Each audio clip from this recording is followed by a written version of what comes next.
Boss Bats, kung biyahe ni BP Sara betrayal of public trust, ano naman ang tawag sa biyahe niya at BBM na mas madalas pa? Ewan ko kung ano tawag dyan ni Abante. Ano nga sila no? Pwede nila akusahan kung pinasama nila yung confidential fund. Ano naman tawag sa confidential fund ni BBM, ng AFP, ng mabuti? Bakit yung lumang joke no matino body buds? Bigla naging English ang chat sa akin kagaya na nangyari sa iyo, 'di ba? Pare-parehong tayo eh. Kaya yan yung sinasabi ko na okay. Body bad, sabi ni Uto-Utong Litson, waling-waling kaya daw negative rating ni BBM dahil sa mataas na inflation. Bugokis ka talaga. Body bad, makakasuhan ba si Tabang Botchog dahil sa AMLAC? Opo, may kaso na po siya. Kinasuhan na po siya ni Manscarpio. Buds live ngayon si BP sa London. Grabe, dami. Kaya pala wala nanonood. Nagtaka ko po siya, maaga naman tayo ngayon. Bakit walang gano'n nanonood? Yung pala kay BP Sara, paano natin? Bakit parang wala tayong may napanood ba kayong mga ads? Body Buds, naging senador ba si Jambi? Oh, naging senador po yun. May rally ba ngayon Lunes sabay sa SONA? Sigurado po may rally. Lagi naman nagrarally yung Makabayan Black eh. Ang hinihintay po natin kung may rally ba yung iglesia. Hindi ko rin alam eh. Baka ngayon pala sasabihin sa kanila kung di ba linggo ina-announce yan kung may rally. Nabasura ng kaso ni Trillanes kina Jason Sabadoy et al. Kawawang Trillanes di panahiya. Maraming binasura pati yung sa mga banateros tsaka kay Binag. Hello po Boss Buds, watching ni Yamski. Maraming salamat Yamski sa pagiging kontento. Minsan sa buhay, kinakailangan nyo lang maging kontento eh, no? Hindi ko naman sinasabi wag na kayong mangarap. Pero kung yung nalagpasan nyo na yung pangarap nyo dati, di ba? Minsan kasi ito pangarap ko eh.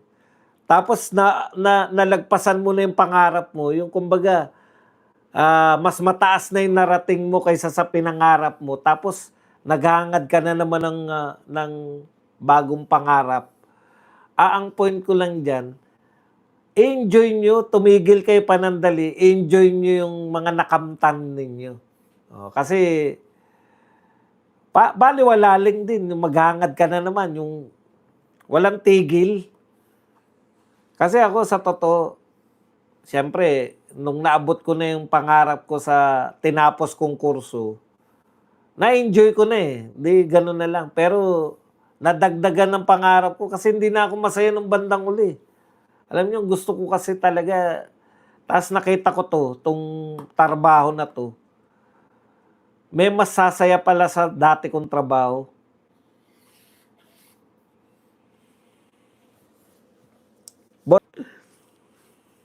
Kapit ko si BBM sa ICC kasi hindi kakayanin ng kabilang parlor ang may Inday na, may PRRD pa. Ano kaya ang response ni Trump bukod sa mataas na tariff? So, sundan natin sa susunod na kabanata.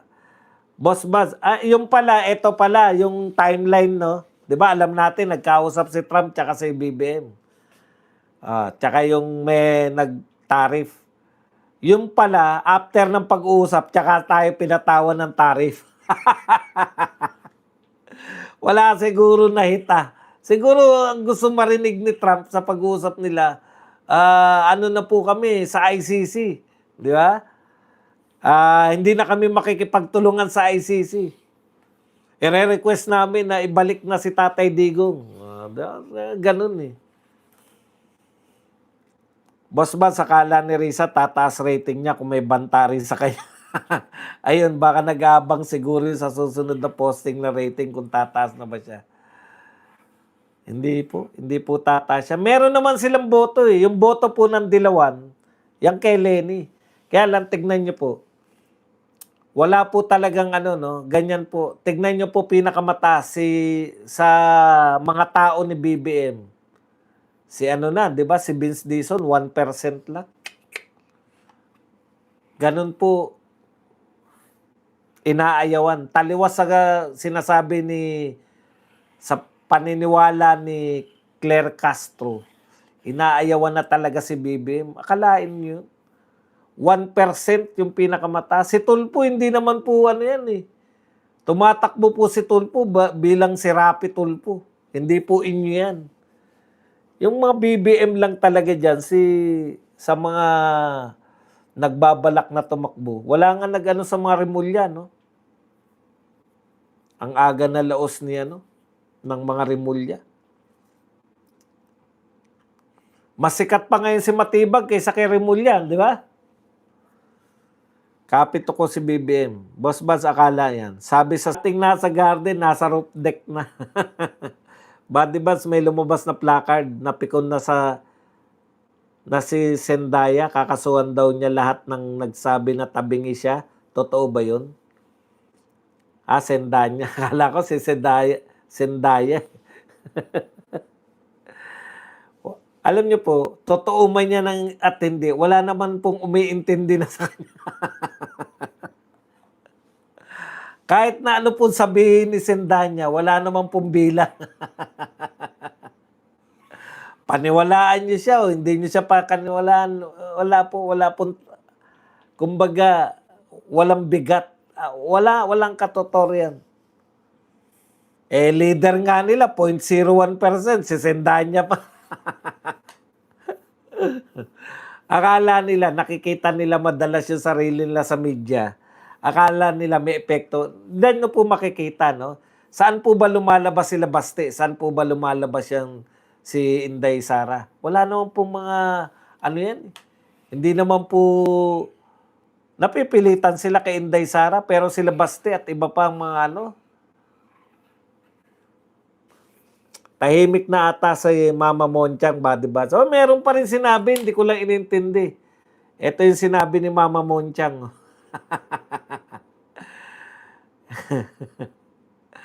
Kasi wala namang katuturan eh. Ayan, tingin ko hindi siya magre-resign. Kasi parang relax. May hinaharap siya na impeachment trial pero nasa abroad naman. Nakakapasyal-pasyal. Yan ba naman iintindihin mo? Pag wala na siguro akong topic, yan, pwede nating ano. Kasi araw-araw nasa ano yan eh. Araw-araw nasa media yan eh. Si Deputy Speaker Paulo Ortega. Araw-araw na may sinasabi, puta, wala namang katuturan. Sila ni Adjong, araw-araw. Buti pa si anong pangalan nito?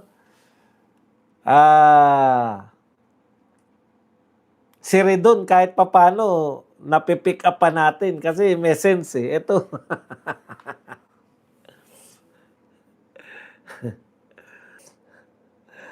Boss Baz, kaya pala gano'n itsura ni Luis to kasi yung gerbil ay uri ng daga. Talaga? Kala ko gerber, pinangalan sa gerber eh. Baz, grabe talaga, dami ng tao sa London ngayon. Nagpost sa FB ang SME9. May nagsabi pa, muntik na magka-stampede. Boss Badong, I love you. Kasi malapit lang yung mga taga-Europe pa, dumayo pa sa London, di ba? Itatapat na rin lang kasi Sabado, Linggo, pwede silang mamasyal-masyal. Nung koleyo, magtatapat na po ako. Nung koleyo po ako, ang daming dumaan sa akin na napakagagandang mga kababaihan. Yan po. Baka maano kayo, mayabangan. Kasi ang tambayan ko, may tambayan kami sa puno, daanan. Kaya maraming dumaan sa akin na magaganda.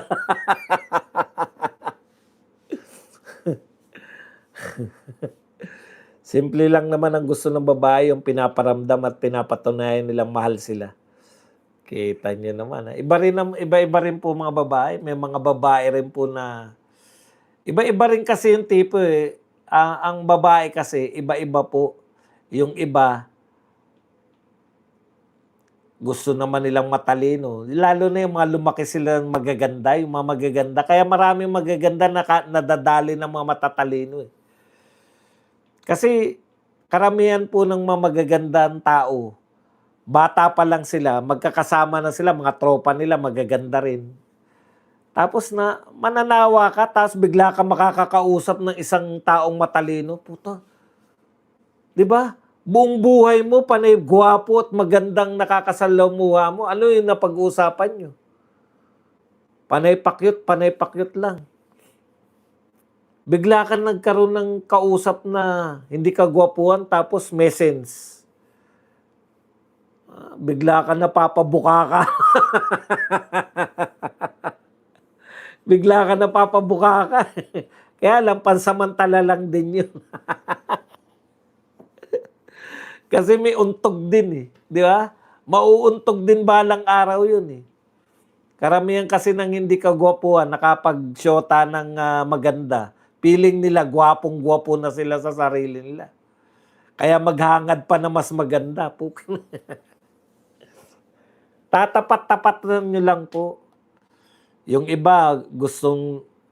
Ang tendency kasi ng tao, yung pupunuan mo eh. Kung ano kakulangan mo. Di ba? Kunwari, maitim ka. Gusto ng mga maitim, maputi eh.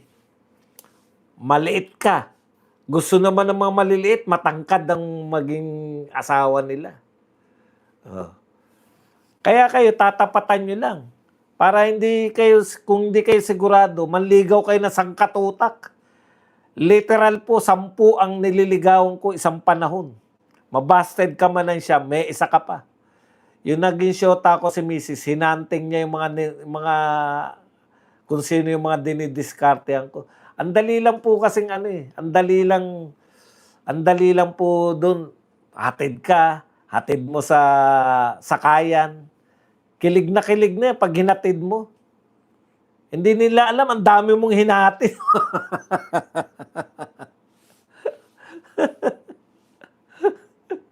Pag kuleyo kaya hatid mo, abangan mo na kunwari, kala mo talagang ano eh. Siyempre, proud na proud yung mga babae. Pag hinatid mo sila eh, totoo na to, ito na to. Tapos sasabihin, meron ba? Sasakay ka pa, ba't ka sumakay?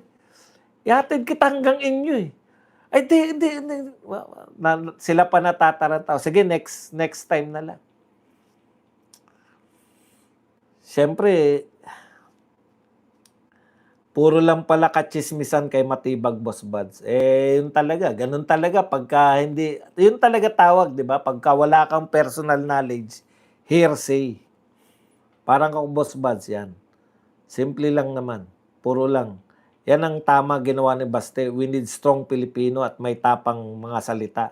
Hindi talaga tayo nagkamali sa mga Duterte. I mean sa mga Duterte, go Baste. Eh, naasar pa rin ako kay si Kiko, kay Robin. Eh, alam niyo, yung insiguridad, mahirap itago yan eh. Di ba? Kung magandang lalaki naging syota na asawa, ma-insecure ka talaga. Tapos di ba ang marites ay marites?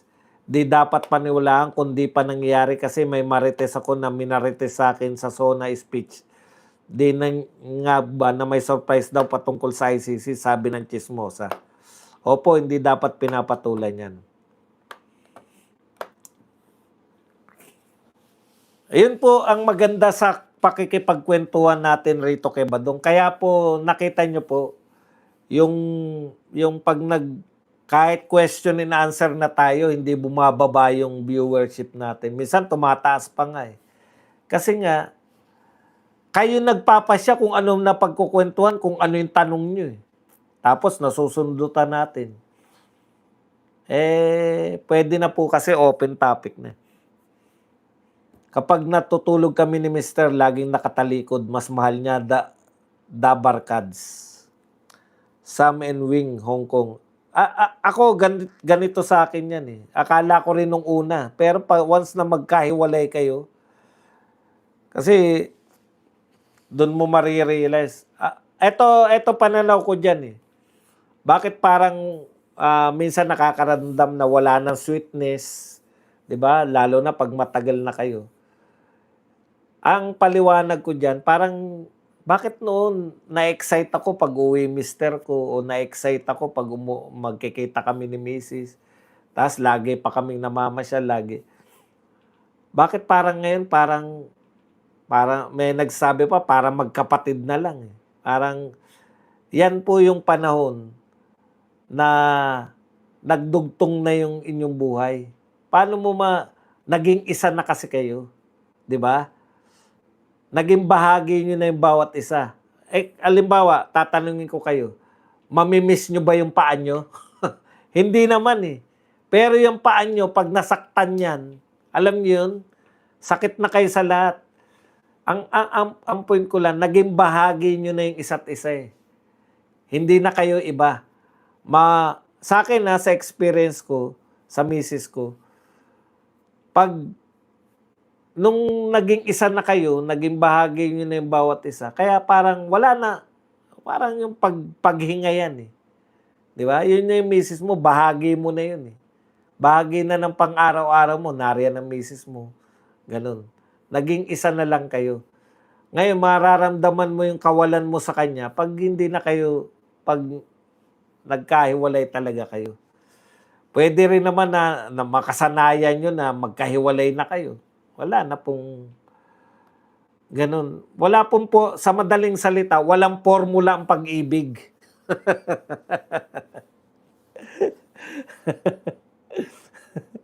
Walang formula ang pag-ibig, eh, 'di ba? Puwedeng yung nangyari sa'yo, hindi puwedeng mangyari sa'kin.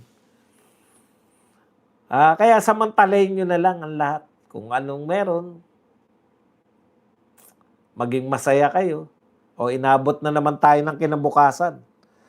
Maraming ang tunay po na sukatan ng gandang lalaki, hindi po yung dami ng pinatulan, kung hindi dami ng iniwasan. Yan po ang katotohanan. Mas marami iniwasan mong chiching, mas magandang lalaki ka. Ngayon po, iba na. Ang kahulugan po ng gandang lalaki ngayon, yung binabakla ka.